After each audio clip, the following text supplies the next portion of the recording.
जरूरी रहो काम कम ए डार्लिंग भोरे भोरे आज कैले ही फोन एते जरूरी रहो काम कम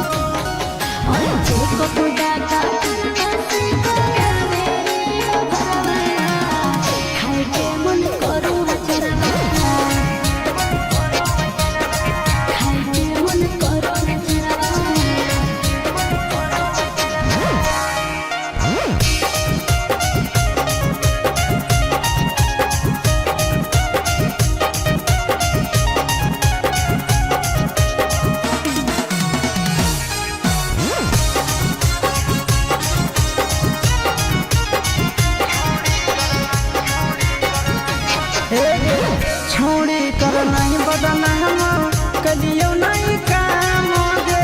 हमारा से कर लगी हवा लगबो ही ले जाम गे सदिया करे पड़तौरे ममिया भोरे पड़तौरे नहीं तो कोटवा में केसर तोरे लड़े पड़तौरे सोच बदला बेसना खाके तो यहाँ पनो मम्मी कसम ए सोना सुन सोच बदला बेसना खाके तो यहाँ पनो मम्मी कसम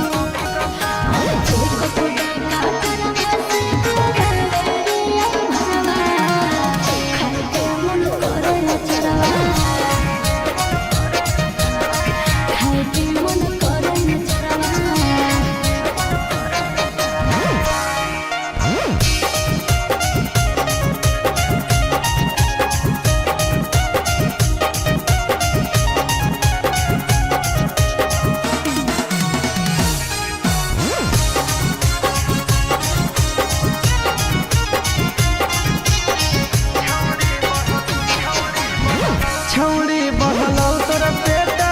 के करो से होनी सेटा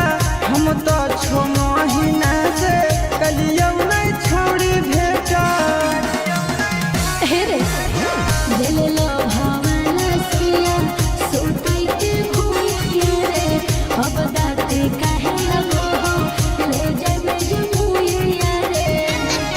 आगे मजा ले हो चिंटू राजा काहे आसुसवा के देही सजा बोल गे आगे